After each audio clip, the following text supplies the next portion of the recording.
So trade and financial impact discussed are, of course, tied up with human and humanitarian impacts. So for that, I'd like to give the floor to the final speaker. Final speaker is Professor Alena Douhan. Alena is supposed to be on campus. Yes, I'm here. Very good, thanks a lot. So, yeah, well, Professor Douhan is the special rapporteur on the negative impact of unilateral coercive measures on the enjoyment of human rights. And she's a professor of international law at Belarusian State University and director of the Peace Research Center at Douhan University, Belgium. So you have the floor. Thank you very much. First of all, I would like to thank the organizers for organization of this enormously timely event. I spent the last week in Geneva talking to a number of permanent missions, and one of the initiatives I proposed that we all are facing secondary sanctions and over-compliance enormously. Let's start our discussion. And that's why I'm very happy that this discussion takes place at the academic level already. And moreover, I would like to thank the organizer for inviting me to participate in this event, because unfortunately, as I see from the media, from academic research, quite often the discussion of secondary sanctions is limited to total legal or the economic area only. And that's why I'm very happy that I will be able to pay some attention and bring your attention to some elements which refer enormously to the humanitarian impact. And I won't speak about European law much. I won't speak about the US law much. I will speak about international public law and international human rights law as well. And therefore, in my presentation, I will try to speak in two of my capacities. The international law professor speaking about international law and trying to show up some references to the international legal standards or absence of international legal standards when we speak about humanitarian impact, as well as in my capacity as the special rapporteur. And I will try to show the enormous existing protection gap, which exists in the field of application, not only of primary sanctions only, but of secondary sanctions, of implementation of criminal and civil penalties for circumvention of sanctions regimes at the national level, and the resulting overcompliance, which has already been mentioned today. Naturally, when we speak about the problem of humanitarian impact of secondary sanctions, it's very difficult to differentiate that. Here we see the impact of secondary sanctions only, here we see the impact of primary sanctions, and here we see the impact of overcompliance. That's why in my presentation, I will propose you some examples which are very much relevant to secondary sanctions plus overcompliance. And we'll try to bring your attention to some legal problems which exist today and which are not settled. Unfortunately, quite often when I try to speak about the humanitarian impact, I can hear the response about these are the bad governments, we need to change their policies, so they are guilty, what people are suffering. But when I cite some of the examples, I would really appreciate if you will try to associate yourself with people about which I will speak. And I will try to give a very, very specific examples I had to deal with within 2 years of me being appointed as a special rapporteur. I will start first of all with the point of the overall impact of secondary sanctions plus overcompliance, because these two elements are inalienable parts of each other and the processes against each other. Unfortunately, quite often, and it's relevant a lot to the banking system, as well as it's relevant a lot to the functioning of the European companies and the US companies a lot. Systems and companies do not differentiate between those who are designated by primary sanctions or those who are just nationals or residents of the countries which are under sanctions. I will give you my personal example. Yesterday, I was thinking how much I'm a target of unilateral sanctions. Instead of flying to Brussels for 2 hours, I spent 16 hours in trying to get here. I wasn't able to get my UN certificate because the flights are over. I had to come to Geneva to pick my certificate and I couldn't get it by post. So these are very tiny examples and naturally not life-threatening, but sometimes they are. I will start with the example of my recent country visit to Zimbabwe. Today, there is 0 active cases of the European Union sanctions imposed over Zimbabwe. 0. 0 active cases of Swiss sanctions imposed over Zimbabwe. 5 active cases of UK sanctions imposed over Zimbabwe, and 83 individuals and 27 companies cases of US sanctions imposed over Zimbabwe. Doesn't sound scary. The facts, however, are that even the opposition groups, which are calling to enhance sanctions against Zimbabwe, recognize that since the last 3 years, European Union, UK, and US Bank request to close the bank accounts just because you are Zimbabwean or are registered in Zimbabwe. The same situation exists where speaks about people who are of Venezuelan nationality, Iranian nationality, Syrian nationality, and Sudan, which is not under severe sanctions any longer. So basically, we start to speak about the problems of discrimination because of your nationality or because of your place of registration, because of the fear that maybe something will happen, because of the zero-risk policy and decision not to intervene.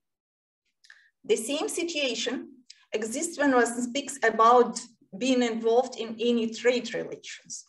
And I'm not speaking about building the luxury apartments. I'm speaking about maintaining the critical infrastructure, like water supply cases. I again will cite a case from Zimbabwe. African Development Bank has provided a financial support to rebuild water infrastructure in city Bulawayo, the second hugest city in Zimbabwe, because they started to have cholera incidents as well as dysentery incidents, which appeared to start to turn into epidemic. They did it, money have been spent. However, not a single company all around the Europe or US and any bank, correspondent bank, agreed to transfer money from Zimbabwe to any other company to be able to buy pipes to bring this water to Bulawayo city. So we have system reconstructed, but water doesn't exist there any longer. I have lots of pictures for those who will be interested. I can show up how the water system functions even at the UN premises. So that's just a water bowl in each of the places. So water is unsecure. The same exists when we speak about agricultural processes or industrial processes, including to get food, to store food, to involve into electricity supply, water supply. Against the case of Venezuela, they are happy when they manage to get water 3 hours per 5 days. These people believe they are happy. The same concerns internet access, electricity access, and many other facilities we used to have every day and accept it as a part of our normal life. They're not convenient when we have internet cut off for an hour, for example. And unfortunately, that's a huge problem. I will speak a little bit later today about my experience of communicating to the companies and banks, which I had. And I will speak about cases, let's say, life and death cases. All the documents prescribing for imposition of unilateral sanctions, primary, secondary, and many other provide for enormous humanitarian exceptions list. And it's traditionally presumed that these humanitarian exceptions function, especially as concerns health and food. That's why I will speak about real cases in the sphere of health and food, secondary sanctions, and overcompliance. One of the cases which I forwarded communication to was about Venezuela transplantation cases. That's about Venezuela children with brain marrow and kidney cancer, which couldn't get transplantation in Venezuela because they didn't have a sufficient base of possible donors. And that's why these transplantations used to be covered by the government and to be done in Argentina and Italy. However, when sanctions have been imposed over Venezuela in 2015, money already transferred, money have been frozen in Portuguese banks. And children which already were in Italy to get this transplantation just died in Italy. 14 children died, 150 are in the list. The same situation comes when it comes to buying vaccines. In Venezuela, it was not possible to vaccinate 2.5 million children against measles, polio, yellow fever for 3 years. So they started to have episodes of these diseases, and only very active involvement of UNICEF helped to improve situation.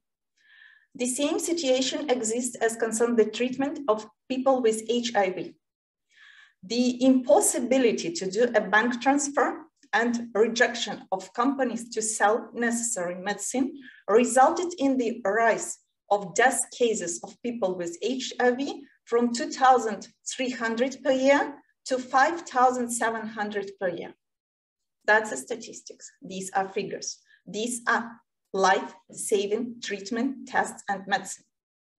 Another case referred to Iran. One recent transplant communication I forwarded is about Iranian butterfly kids. There are around 1,000 kids in Iran who suffer because of very severe skin disease. If you touch their skin, they have as if third grade burnt. If they do not get necessary treatment, they live 5 to 8 years traditionally and all in pain. If they get necessary treatment, they may live up to 30, 40 years in a pretty tolerable conditions. But unfortunately, the only bandages which provide this possibility are produced by Sweden company, which used to sell it to Iran, but said, no, we won't do it because all Iranian banks are designated now, and we are scared to be subjected to secondary sanctions. And therefore, instead of having 30, 40 years of normal life, these children turned to 5, 8 years again.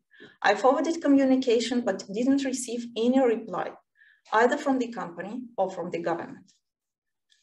The same situation exists about the access to insulin in Iran. So all diabetics are affected enormously, and naturally it gives rise to corruption, and plus it gives rise to the development of the black market. Yes, it increases the level of crime instead of putting it down as it was intended initially. Another case which I would cite here is Zimbabwe again. Zimbabwe can only afford to have 50 basic medicine, including paracetamol and simplest antibiotics, to be available, but not in every hospital of the country. Please think about the scope of medicine you may use in your everyday life, depending on the disease. All other medicine are not available. And I remind again, Zimbabwe has 0 active cases of the European Union sanctions. Another example I would like to make is about Syria. When COVID started, Syria has repeatedly tried to buy CT scanners and to buy software for CT scanners, but software is unfortunately developed by the United States company, and it wasn't sold. So basically they spent money, they bought CT scanners, but they were not able to use it in the COVID time. The same exists as concerned the Syria, and Iran also reported that they have been cut off from the PubMed medical platform because of the fear that so the company and platform may be sanctioned for providing these services. That's a medical platform where doctors communicated and shared the experience in telemedicine and treatment of COVID. Another example is Cuba. When COVID started, Cuba was the only of 50 countries which was unable to get delivery of medical aid, humanitarian free of charge aid, both either from China or from Switzerland, because all delivery companies said, no, we are scared that we will end up with enormous charges, civil or criminal charges from the side of the US, or because of the secondary sanctions. So these are the cases with which I dealt with. Another case I can cite is participation in COVAX. COVAX is the universal program, which is seeking to establish the access to to vaccination against COVID. I have been reported that countries which get this COVAX assessment free of charge, like for example, Syria or Sudan, we're able to do it. However, for example, Venezuela and Iran, which were trying to pay, their bank payments have been frozen, trying to pay for participation in COVAX, which was authorized by WHO. Another example of secondary sanction is the case of Iranian captain who was delivering gasoline from Iran to Venezuela. There were 5 cargo ships which were delivering this gasoline. They were proposed not to do that. They finished their job. They are now designated as people involved into terrorist activity. You can find their pictures on the Reward for Justice program. And basically they are announced to have their hands up to the elbow in the blood. So their career and life are ruined. They can't earn their money any longer and can't do their profession. Well, to tell the truth, I can give the example until the evening today, and I will be ready to discuss if someone is interested. However, I would like to bring your attention to some legal aspects. As I have mentioned, I was trying to engage with the companies and banks about this situation. And one of the problems which I face is the problem of shifting responsibility. Companies and banks say, yes, we understand humanitarian concerns, and we understand that these people you're talking about, they are not designated directly. But you know, we do not want to be at the place of Paribas Bank, which has finally been fined up to $9 billion.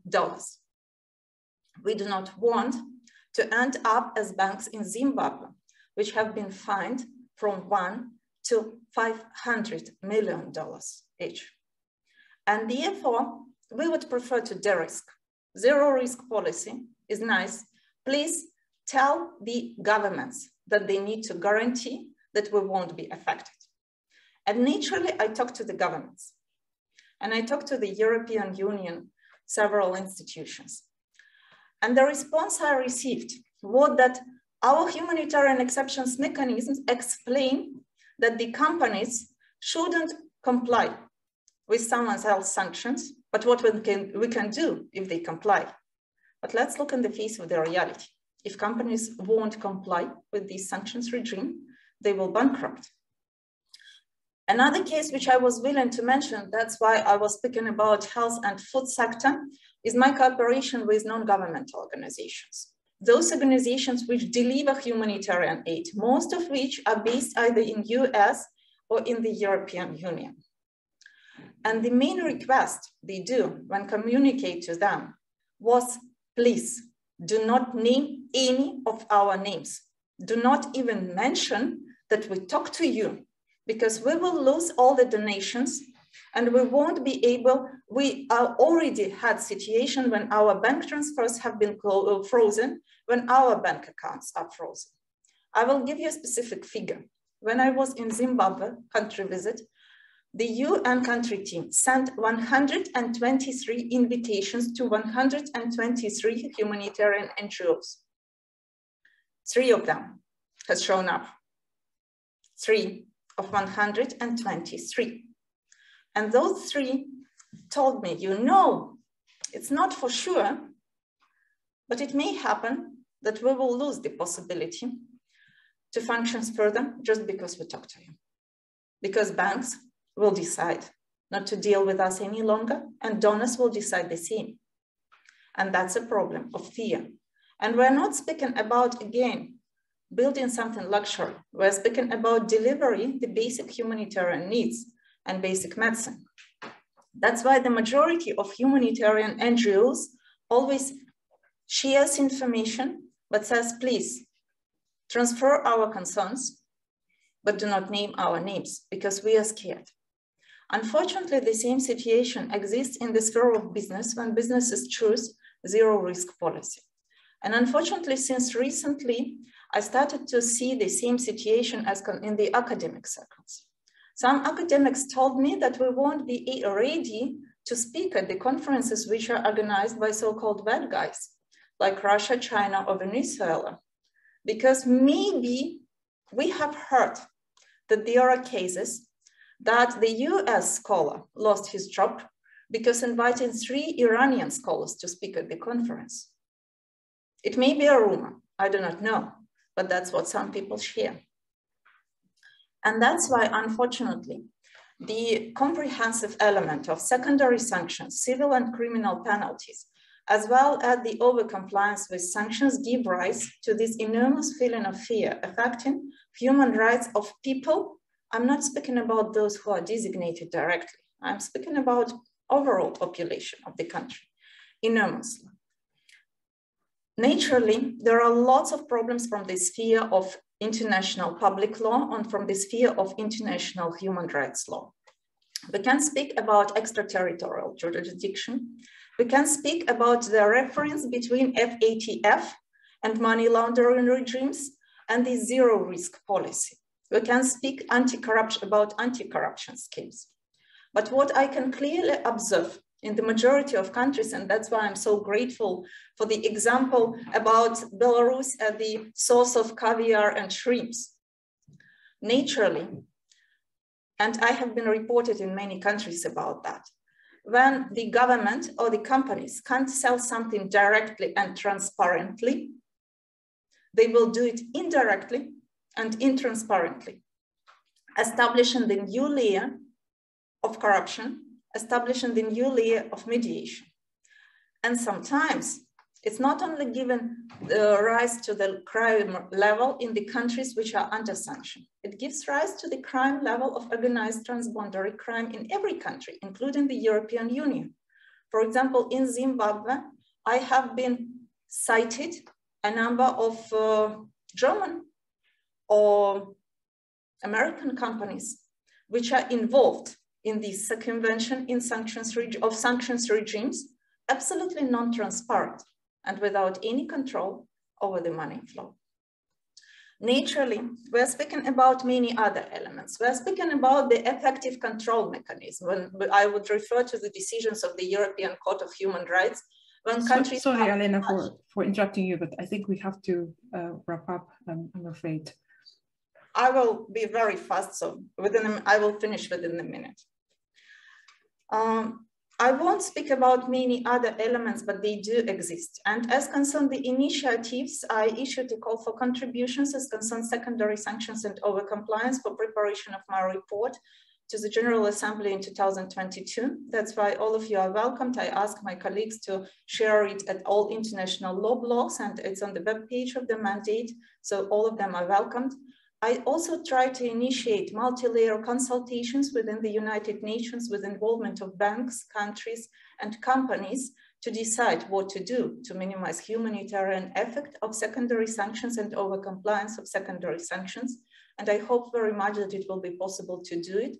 And naturally, I'm very much in favor of organizing academic discussion. That's why we are starting the sanctions research platform to put the publications in the sphere of sanctions, and all of you again are welcome to share the publications you may have and to start the discussion of the problem that will, as I hope, shall help us to stick back to the rule of law, including the international standards of the human rights law. Thank you very much. Sorry. Well, thank you so much, Elena, for your very insightful presentation. It gave us a glimpse of the human cost of secondary sanctions and reminds us of how the impact we discussed previously have human faces. And perhaps in the future, we should start with the human faces as opposed to economic and financial impacts. So I'm just wondering if there is a question from the campus side, or perhaps you can make the most of your lunchtime. If not, I'll give the floor to Charlotte. Thank you very much for this very important presentation. I'm sure that many of us are not fully aware of the humanitarian consequences of the sanctions, the way they are applied today. Well, I'm involved in a project working on precisely this, based in Geneva, with Grégoire Mallard and Erika Moret, you met lately. I was wondering, in legal terms, we know that the interpretation of humanitarian exemptions is a key tool to stop overcompliance. but maybe it's a bit technical. I was wondering more broadly, you know, when you mention cuts of money transfers that have direct consequences for the lives of persons, then as a lawyer, I directly think of reparations. So private companies are liable under the law to bring reparation for the damages they caused. So are you aware of any litigation of that kind yet? This happened for climate change issues, so why not for sanctions issues? Thank you. Shall I respond, or are we waiting for some more questions? Yes, please. Oh, thank you very much. That's really an interesting question, and I hope that we'll be able to meet in Geneva once when I'm coming for the next consultations. As concerns your questions, I believe that there are several elements which shall be addressed here. So the first one, interpretation of humanitarian exception is too narrow today. As I mentioned, directly it speaks only about medicine and food, and lots of other critical essential infrastructure elements like electricity, water supply, internet supply are not covered at all. And that's a problem, because you can't be healthy without access to clean water. You can't keep the environment unless you're not obliged to cut off woods and cook with woods. You can't be healthy if you can't get gasoline to get to the hospital. Like, for example, in Venezuela, it has been reported that 90% of women are delivering babies outside of hospital because the price to get to the hospital is equivalent to their monthly salary. So these problems are unfortunately very severe, and that's why I'm advocating, that speaks in my report to the Human Rights Council, that the scope of humanitarian exceptions shall be interpreted broader. Naturally, I'm very much welcoming the efforts which are taken by the European Union to establish the contact point to consult NGOs about the humanitarian exceptions mechanism. It was established like half a year ago. And I'm trying to engage with the European Union about the developments in this sphere. And I hope that it will help to lower the level of human suffering if the mechanism which start to act, to work more actively. As concerned the reparations toward the company, unfortunately, so far I'm not aware of any of the cases existing, although in my communications both to the governments and states, I'm referring to the guiding principles on business and human rights, which provide for the obligation from the state side of companies to guarantee, to exercise due diligence principle, and provides for the same obligation from the side of the states. And that's what I hope will be the ground for multilateral discussions if we manage to organize it. So far, no cases exist, but as an international law professor, one of the initiatives and requests I do is I'm trying to push states to start to be involved into litigations and to push victims to involve into litigations so that the process will be considered in legal terms rather than in political terms. That's why I'm citing the specific cases to show up that we are not speaking about a good government or a bad government or whatever other option. We're speaking about real individuals who are suffering and who are dying sometimes. Thank you so much, Alena. So unless there's a question from the campus side, I'm sure you're going to make the most of the lunchtime. Yeah, there are several of them. Yeah, I'm sure you're going to make the most of the lunchtime to take advantage of the presence of Alena.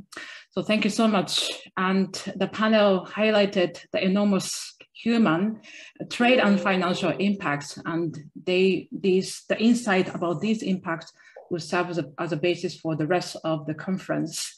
I'm sure there are many questions remain and to be discussed, but we have 2 days to do so. And so with this, I would like to close this panel. Please join me in thanking the speakers, Charlotte, Christopher, Martin, Alena. Thank you so much.